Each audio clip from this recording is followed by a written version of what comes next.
What's up, everybody? I'm Caleb. This is Caleb's Kung Fu Cinema. Welcome back to the show. If this is your first time, welcome. Thanks for finding me. Before I get started on today's topic, I want to encourage everybody to like, share, subscribe, all that really good stuff that we like to say here on YouTube. We say it a lot. We sound like broken records, but that kind of stuff really does help the channel and helps us get noticed and all that good stuff. So yeah, like, share, subscribe, all that. What am I here to talk about today?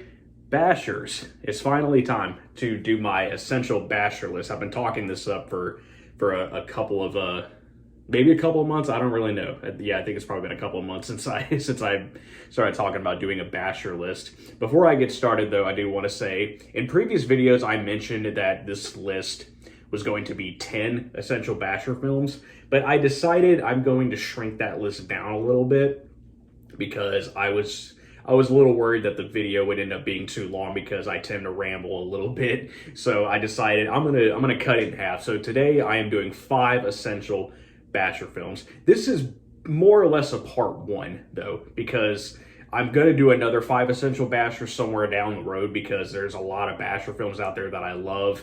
And yeah, I didn't want to put all of them into one video. So I'm going to do another one at some point. It'll be 5 essential bashers part 2, I guess. So yeah, you could say this is part 1. So yeah, we've got 5 essential bashers today. Before I get to the movies though, I do want to give you guys a quick explanation for those who do not know what a basher is. So in Kung Fu, in the Kung Fu cinema world, we'll say, there are a lot of different kinds of like subgenres of Kung Fu movies. Some of them are shapes films, some of them are bashers. Like I said, there's also, you know, like a heroic bloodshed that falls into Hong Kong action as well. I didn't want to say Kung Fu because that's not necessarily Kung Fu, but some of them are. I guess it depends. I got to get into the heroic bloodshed movies a little bit more. But anyway, yeah, there's a lot of different subgenres with Kung Fu movies. So all those Kung Fu movies are I guess a subgenre of martial arts movies. So this is a subgenre, I guess you could say. But yeah, so there's a lot of different kinds. But what we're gonna do today is bashers, because I love basher movies. What I love about these, the things that make basher films really special is, for me, it's 2 things. One is the dark themes. Basher films tend to be a lot darker than let's say shapes films. Mainly because they usually tackle things like revenge and death and a lot of other I don't know the right words to find a lot of other let's say kind of risque or taboo elements, subjects, we'll say. But yeah, it's known for it's like mostly darker stories and darker themes. And then another thing that they're really known for, like for me again, there's 2 things. And the second thing is the fight choreography. So a lot of people, when they see Kung Fu movies, or when they think of Kung Fu movies rather, they usually think of films like Drunken Master or Snake and the Eagle's Shadow, or, you know, some other kind of shapes film like 7 Grandmasters or something like that.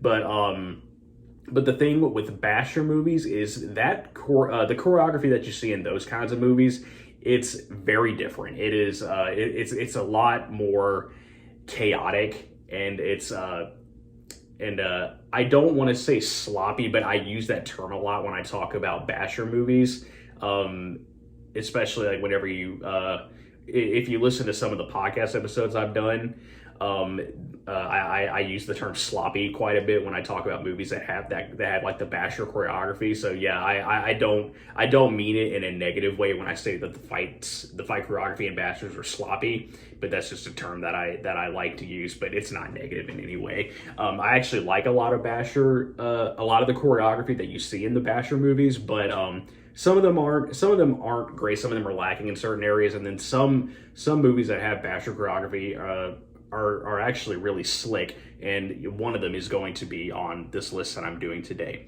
But yeah, that's just a quick explanation of what basher movies are, and just in case you guys want like a visual example, I can do that for you. So this is a Shapes film.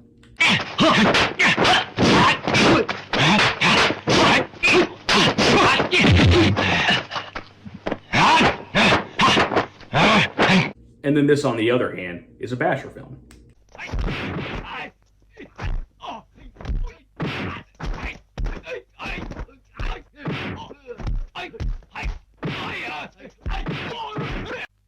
So you'll notice that whenever it's a Shapes film, they're attacking from a lot of different angles. There's a lot of really crazy strikes being thrown and stuff like that. A lot of really fancy movement. A basher, on the other hand, is much more aggressive, and it's faster, and it's more direct. They're kind of just going for it instead of like doing like really fancy techniques. So that's like, for me, that's the main difference between bashers and Shapes films. So yeah, I hope that made a little more sense to you guys. But yeah, we're gonna go ahead and jump right into the movie. So yeah, we got 5 essential basher films today. Starting off at number 5, we have a movie that's actually what you just saw. The really quick basher clip that I showed you guys is from a movie called Shaolin Kung Fu, directed by Joseph Kuo, and that is number 5 on our 5 essential basher list. That movie Shaolin Kung Fu is available on the Cinematic Vengeance set from Eureka Entertainment. So yeah, I talked a little bit about Shaolin Kung Fu when I did my Blu-ray review of Cinematic Vengeance, so I won't do a whole dive back into it, but I will say that Shaolin Kung Fu, it was a movie that I did not expect to like as much as I did. When I watched it on the Cinematic Vengeance set, I thought it was great. I enjoyed it way more than I thought I would, and it ended up being a really fun experience. I have notes right here, so I didn't forget anybody's names or anything. So the main star is played by Chong Lung Wen, and then the villain's played by Yu Yuan. I hope I pronounced it correctly. Sorry, Yi Yuan. So yeah, the movie, it's basically about a guy who's a rickshaw puller, and he's really just kind of scraping by on whatever he can make, and he has a wife who's blind, and he's just trying to make money to take care of her. And he had a reputation previously for getting into fights, but he tries to avoid that. That's also a very common thing in basher films, is the character, or the protagonist rather, is was someone who had a reputation for getting in fights, but then a loved one, like a wife or a husband, or a parent, will tell them, you need to stop getting in fights. so that's a really common thing in these basher films, and that's what's going on in Shaolin Kung Fu. But like any character in a martial arts movie, he just can't help himself, and he can't deal with getting pushed around, can't deal with watching other people get pushed around. So he ends up getting in a lot of fights, and he as a result, he loses pretty much everything. It's really crazy. That's like another thing in basher films, is that characters lose something very important to them, like either at the end or kind of at the halfway point of the movie, whether it's that loved one who told them to stop fighting, or something else like that. But this guy, he loses, Chong Lung Wen's character, he loses pretty much everything important to him, except for like maybe one thing by the end of this movie. But yeah, that is number 5, Shaolin Kung Fu. I love that movie. It's really good, and the choreography in that is actually pretty slick. Like what you just saw, like that's only one quick clip, but there's a lot of other fights that happen, and they're all really crazy. And I think that's some of the better basher choreography. So yeah, up next at number 4, we have one of my favorites, Lady Whirlwind with Angela Mao. That movie was released recently by Eureka Entertainment as well. I have the Blu-ray right here. This is a double feature. It has Lady Whirlwind and the other Angela Mao film, Hapkido. Yeah, I use the Lady Whirlwind poster, I'll say, the Lady Whirlwind cover on here, it actually has both. If you flip it over, it's got the Hop Keto one, but I went with Lady Whirlwind because I think that is the better movie, and definitely the crazier one. So yeah, Lady Whirlwind, Angela Mao film. That was actually one of the movies that contributed to the North American kung fu craze of the 70s. It was Lady Whirlwind was one of 3 films, I believe, if I remember correctly. It was one of 3 films that broke the North American box office. And it helped kung fu films like really take off in the States, and people ended up loving them after that. Will from the Hong Kong Cinema Appreciation Society, shout out to him. He has talked about Lady Whirlwind a couple of times in some recent videos, and something he pointed out that I also thought was really interesting about the movie Lady Whirlwind is that the movie basically has 2 protagonists, which is Angela Mao and what's his name, Chong Yu. Yeah, Chong Yu's characters. They're both protagonists in the movie, but they're antagonistic towards each other. So like basically, Chong Yu is a guy who's on the run from some bad people. He was an unsavory person in his younger days, but he tried to like leave that life behind and make some changes for the better. But then his past comes back to haunt him in the form of Angela Mao. So yeah, and it just leads to some really crazy fights. There's a fight scene like early on between Angela Mao and Sammo Hung, who was also in this movie. Their fight is just absolutely wild, and it is brutal. Angela Mao just beats the brakes off of Sammo Hung, and it is a really incredible fight scene.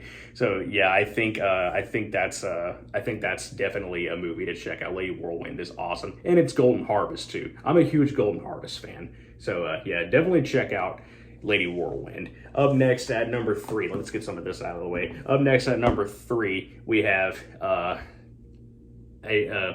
I really struggled with whether or not I wanted this movie to be at number 2, maybe even number 1, because I love it that much, and it is Five Fingers of Death, also known as King Boxer. God, I love that movie. It's so good. It's so King Boxer is a Shaw Brothers film, stars Lo Lieh and Tien Fang, almost forgot his name again. Yeah, it stars Lo Lieh and Tien Fang. That movie is crazy. It's another movie that contributed to the North American kung fu craze, and it also inspired Enter the Dragon. Like if King Boxer hadn't have been released in the States and was the huge success that it was, we probably wouldn't have gotten Enter the Dragon, because that movie showed Warner Brothers that, hey, people like kung fu movies, let's try making a kung fu movie, and they made Enter the Dragon with Bruce Lee. So Five Fingers of Death, it's got a lot of great stuff. It's got a really cool villain in Tien Fang who is just a mean person, and his son is equally mean. His son is taking people's eyes out. It's just absolutely crazy. And we got Lo Lieh, he's the main character. He is learning, we got him learning the Iron Fist technique. His hands glow throughout parts of the movie, which is really cool. And we get the siren tune, is what I like to call it. It's a sound that you hear quite often in the Kill Bill movies. So yeah, King Boxer was a very huge hit, and it's also one of the best Shaw Brothers films, in my opinion. That may sound a little controversial. I don't know about all the other Shaw Brothers fans out there, but it's definitely one of my favorites. And I really struggled with where I wanted to put it, but I sat at number 3. And Five Fingers of Death, I keep saying that usually over King Boxer, because I think Five Fingers of Death is a pretty badass title. But Five Fingers of Death is available on a couple of different things. I have it right here on the Shawscope Volume 1 set. I'll just show you guys real quick. And here I was thinking the video would be too long, but yeah. So yeah, that is the very first one, King Boxer, Five Fingers of Death. It's available on Shawscope Volume 1, and it's also available on DVD from Dragon Dynasty. I used to have that DVD. I don't have it anymore because I upgraded to this. But yeah, that is number 3, King Boxer. Number 2, a movie that is very dear to me. If you guys know me, you know that you probably know what I'm talking about. It is Bruce Lee's Fist of Fury. Yeah, I put it in number 2. Sorry, but I'm not sorry, because I love that movie. It's amazing. So yeah, Bruce Lee's Fist of Fury. That was the very first kung fu film I ever saw. First Bruce Lee film I ever saw, obviously. I don't know why I said that. I mean, that was pretty obvious by this point. But yeah, Fist of Fury is just great. It's one of the ultimate revenge tales, in my opinion. It's got Bruce Lee playing Chen Zhen, he's trying to avenge the death of his master Ho Yin Jia, who was a real life martial artist. But it's it's really just Bruce Lee going against the Japanese by himself. He's a one-man army going against the Japanese villains of the film, and it just leads to some really incredible fight scenes. There's the dojo fight scene like very early on in the movie, and there's this fight at the end with Robert Baker, which is an incredible fight scene, and his fight with Riki Hashimoto's character Suzuki, who is like the main villain, the mastermind behind everything, and it's just a really incredible movie. So yeah, I didn't know if I wanted to put that at number 2, but I decided, what the hell, I'll put that at number 2. So some people who know me probably might be a little surprised I didn't put it at number 1, but you know what? That's because I think there's something even better at number 1. And so for my number 1 essential basher film, it is One Armed Boxer. I really don't know what to say. This is another Golden Harvest film. Golden Harvest made some really incredible stuff, right? So yeah, One Armed Boxer, geez, I love that movie so much. It's got everything that you look for, not just in a basher, but like really in a kung fu movie. It's got a very compelling protagonist, which was played by Jimmy Wang Yu, rest in peace. And it's got so many crazy characters. The main villain is Lung Fei, who he plays a karate master who has vampire fangs. Where else are you going to see that? Other than in a basher film or in something like One Armed Boxer. But yeah, it's got the karate vampire. It's got a judo fighter. It's got 2 Muay Thai fighters. It's got a Taekwondo fighter. It's got 2 Tibetan lamas. One of them can inflate himself like a balloon. It's just absolutely bananas. And the final fight scene or sequence, I'll say, it's not just one scene, it's a whole sequence of scenes where Jimmy Wang Yu's character, the One Armed Boxer, he's just taking on everybody. He fights an Indian yogi, he fights the Tibetan lamas, then he fights the Muay Thai guys, and he fights Lung Fei. And that whole sequence is just absolutely crazy. The fight choreography is just some of the most aggressive you'll ever see. Probably it's just absolutely nuts. I don't mean to keep repeating myself, but it's true. It's just a really crazy movie. One of the greatest of all time. And it was followed by a sequel, Master of the Flying Guillotine, which is equally crazy in my opinion. So yeah, that wraps it up. That is my 5 essential basher list.